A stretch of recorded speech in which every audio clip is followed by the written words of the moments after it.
بسم الله الرحمن الرحيم الحمد لله رب العالمين والعاقبة للمتقين ولا عدوان إلا على الظالمين والصلاة والسلام على أشرف الأنبياء والمرسلين نبينا محمد وعلى آله وصحبه أجمعين. سلام الله عليكم ورحمة الله وبركاته. حياكم الله أهلا وسهلا بكم dans cette 36e leçon concernant la peur. Et cette peur se divise en 5 parties comme nous le dit Shir. Et nous sommes toujours dans la première partie qui concerne la peur dans l'adoration. Et si vous le souhaitez, nous pouvons la diviser en 3. La peur dans l'adoration, celle dont on parle actuellement, qui nous permettra de rentrer au paradis. La peur interdite, qui nous fera plonger en enfer si on la commet. Et la peur naturelle, qui ne te portera ni préjudice, ni t'accordera un quelconque avantage auprès d'Allah Azza wa Jal, comme le fait d'avoir peur d'un lion ou autre chose. Et nous aujourd'hui, nous allons finir avec la première partie qui est la peur dans l'adoration. Allah Azza wa Jal dit dans le Coran: Innal ladhina amanu wa amilu s-salihati ulaika hum khayrul bariyya jazaohum 'inda rabbihim jannatu 'adnin tajri min tahtiha al-anharu khalidina fiha abada radiyallahu anhum wa radu 'an dhalika liman khashiya rabbah. Ici, il fait référence au prophète sallallahu alayhi wa sallam et aux compagnons ridwanullahi alayhim ajma'in, qui sont les meilleurs des compagnons. Et il dit, quant à ceux qui croient et accomplissent les bonnes œuvres, ce sont les meilleurs de toute la création. Leur récompense auprès d'Allah sera les jardins de séjour sous lesquels coulent les ruisseaux, pour y demeurer éternellement. Allah les a agréés et il l'agrée. Telle sera la récompense de celui qui craint son Seigneur. Dans un premier temps, il fait référence au prophète sallallahu alayhi wa sallam et à ses compagnons ridwanullahi alayhim ajma'in. Mais rentrent dans cela tous ceux qui les imiteront, qui feront les mêmes choses, les mêmes actes. Et je demande à Allah Azza wa Jal que l'on puisse en faire partie. À travers ce verset, on voit que les meilleurs de la création, ce sont ceux qui ont craint leur Seigneur. Puis Shir nous donne une autre preuve tirée de la Sunna. Et n'oubliez pas, comme nous l'avons dit dans plein de cours précédemment, la preuve en islam, c'est Qala Allah, Qala Rasulullah wa Qala Sahaba. Allah a dit, son messager a dit, et les compagnons ont dit. Ce n'est pas un tel a dit, Shir un tel a dit, ou une telle a dit, ou j'ai une façon de penser. Là, c'est des preuves explicites tirées du Coran et de la sunna authentique du prophète sallallahu alayhi wa sallam et de ses compagnons. Ceci étant dit, cela nous montre que même dans la sunna, le prophète sallallahu alayhi wa sallam nous a parlé, évoqué quelle était cette peur qui était recommandée, voire même obligatoire pour le croyant. عن أبي هريرة رضي الله عنه عن النبي صلى الله عليه وسلم قال: 7 يظلهم الله في ظله يوم لا ظل إلا ظله الإمام العادل وشاب نشأ في عبادة ربه ورجل قلبه معلق في المساجد ورجلان تحابا في الله اجتمع عليه وتفرق عليه ورجل طلبته امرأة ذات منصب وجمال فقال إني أخاف الله ورجل تصدق أخفى حتى لا تعلم شماله ما تنفق يمينه ورجل ذكر الله خاليا ففاضت عيناه رواه البخاري ومسلم. Le prophète sallallahu alayhi wa sallam a dit: il y a 7 personnes qu'Allah recouvrira de son ombre où il n'y aura pas d'autre ombre que la sienne. Et rappelez-vous cette règle que l'on a déjà évoquée: Laysa kamithlihi shay'un wa huwa as-sami'ul basir. Rien ne ressemble à Allah et c'est lui l'audient, le clairvoyant. Donc quand il parle de son ombre ici, on ne cherche pas à savoir le comment. Rien ne lui ressemble et c'est lui l'audient, le clairvoyant. Donc comme il est audient, nous sommes audients également. Est-ce que ça veut dire que notre oui est la même que celle d'Allah? Abadan. On ne rentre pas dans le tashabuh, dans la ressemblance. Les termes sont ressemblants, mais le comment, on le laisse à Allah. Comme nous dit Cheikh Uthaymin rahimahullah, nufawwidul kayf ila Allah. Fahal lahu kayf? Na'am, walakin nufawwiduhu ila Allah. Est-ce qu'Allah il a un comment? Na'am, mais est-ce qu'on rentre dedans? Est-ce qu'on se mêle de cela? Est-ce qu'on essaye de décrire Allah par un comment? Abadan, on ne rentre pas dans cela. Est-ce que Allah Azza wa Jal entend? Est-ce qu'il voit? Est-ce qu'il a une ombre? Est-ce qu'il a une face? Etc. etc. La réponse est na'am, bien évidemment, il le dit lui-même dans le Coran.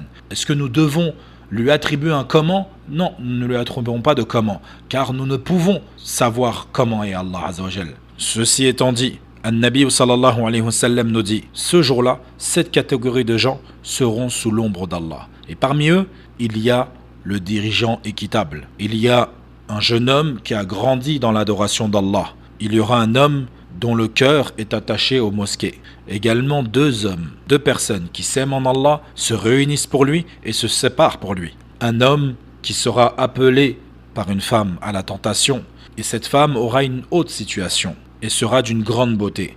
Et il lui répondra « Je crains Allah ». Et c'est à cela ici qu'on fait référence et le sujet dont on parle aujourd'hui. Également un homme qui fait une aumône à tel point que sa main gauche ignore ce que sa main droite a donné. Et enfin un homme qui mentionne Allah dans la solitude et ses yeux sont inondés de larmes. Tous ces actes, comme nous disent Shir, sont des actes de crainte, de peur.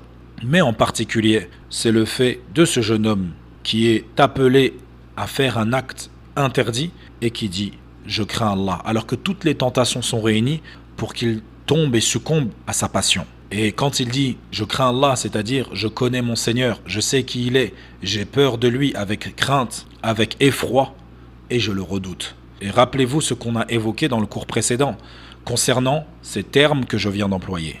Puis Shir nous donne un second hadith.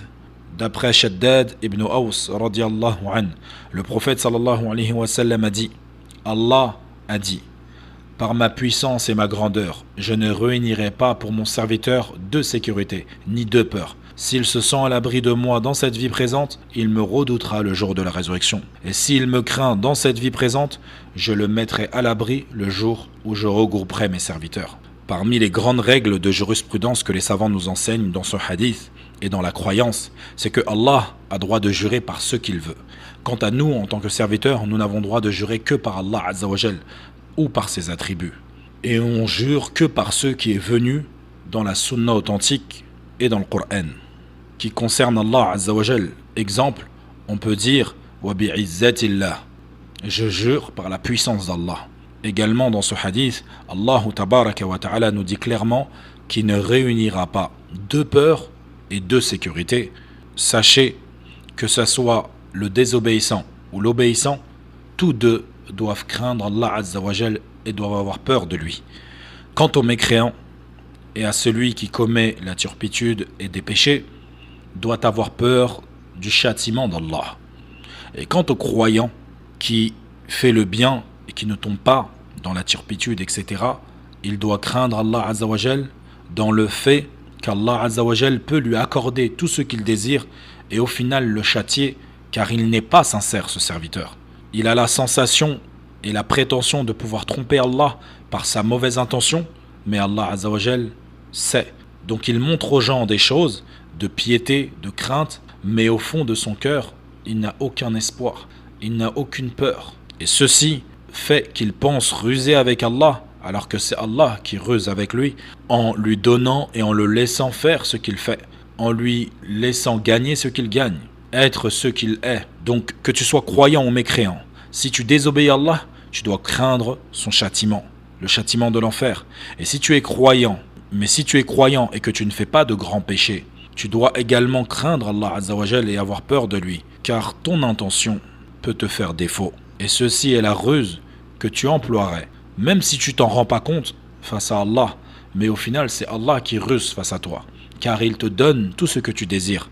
Donc qui que tu sois, lorsque tu te regardes dans un miroir et tu dis moi, je ne fais pas de grands péchés, je fais mes 5 prières à la mosquée, je jeûne le mois du Ramadan, je fais le Hajj, la Umrah, je fais énormément d'adoration.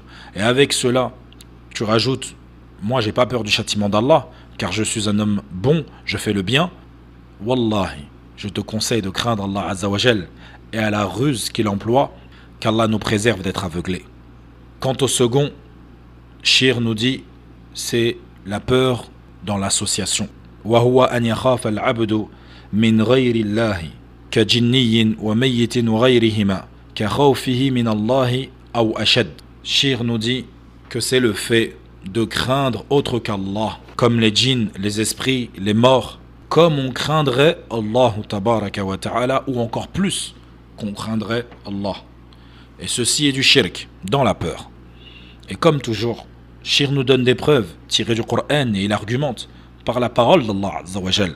Allah Azza wa Jal il dit dans Surat An-Nisa: Alam tara ila alladhina qila lahum kuffu aydiyakum wa aqimus salata wa atuz zakah فلما كتب عليهم القتال إذا فريق منهم يخشون الناس كخشية الله أو أشد خشية.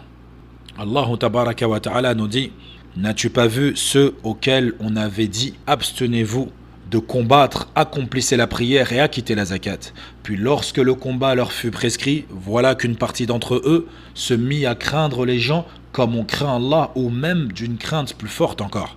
Ceci est une preuve évidente. Nous ne devons craindre qui que ce soit comme on craint Allah Azza wa Jal. Et encore pire, de craindre qui que ce soit plus qu'on craindrait Allah Azza wa Jal. Celui qui a une crainte supérieure ou égale envers autre qu'Allah tabaraka wa ta'ala aura certes commis de l'association dans la crainte.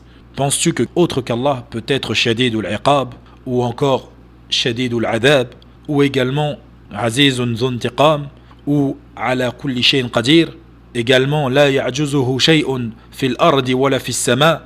Naam, Allah est dur en punition, il est dur en châtiment, il est le détenteur du pouvoir de punir, il est capable de toutes choses, et rien dans les cieux ni sur la terre ne saurait réduire l'autorité d'Allah.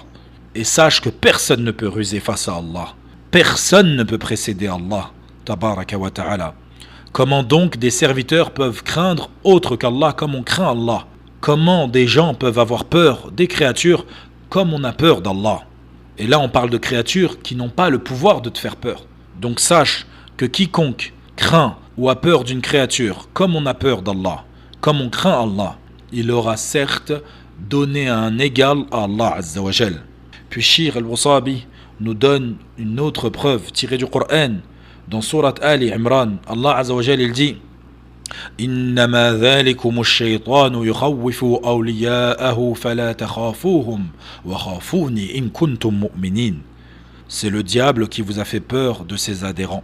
N'ayez donc pas peur d'eux, mais ayez peur de moi si vous êtes croyants. Ici, les savants donnent plusieurs interprétations à ce verset. Et parmi les interprétations qu'on peut donner, dans celle-ci, qui a été traduite par une interprétation, il dit que le diable nous a fait peur de ses adhérents, donc de ceux qui ont adhéré à sa voix. Donc, dans cette dunya, tu fais soit partie du camp et la voix des adhérents d'Allah, soit des adhérents d'Iblis, du diable, Shaitan. Allah Azza wa Jal, il dit que Shaitan fait peur avec ses adhérents. Et il nous appelle Allah à ne pas avoir peur d'eux. Ceci est une des interprétations qu'on peut donner. Quant à la seconde, les exégètes nous disent, lorsqu'Allah Azza wa Jal il dit Innama dhalikum ash-shaytan, ceci qui est le diable, yukhawwifu awliya'ah, il fait peur à ses adhérents. Ceux qui suivent le diable ont peur de lui, et donc ils le suivent par peur de lui. Quant aux croyants, ils n'ont ni peur de ses adhérents, ni peur du diable. Ils ont peur que d'Allah Azza wa Jal. Donc dans la première interprétation, il nous fait peur, le diable, par ses adhérents, par ses alliés, par ceux qui ont adhéré à sa voix. Et dans la seconde interprétation, c'est le diable qui fait peur à ses propres adhérents. Mais nous, en tant que croyants, nous n'avons ni peur de lui, ni peur de ses adhérents. Allah Azza wa Jal, il nous dit clairement, craignez-le lui, c'est-à-dire craignez Allah et ne pas craindre Shaitan, comme les adhérents du Shaitan craignent Shaitan, qu'on appelle en arabe awliya al-Shaitan. Et nous, en tant que croyants, nous sommes awliya ar-Rahman, nous sommes les alliés d'Allah. Quant aux mushrikines, ce sont les alliés du Shaitan. Et donc, les awliya et Shaitan, ils ont peur de qui? Ils ont peur de Shaitan. Alors que les awliya ar-Rahman, ils n'ont peur et ne craignent que Allah Azza wa Jal. Celui qui fait partie des alliés du Shaitan, il adore Shaitan comme le croyant adore Allah par sa crainte et sa peur. Puis Shir nous donne une dernière preuve.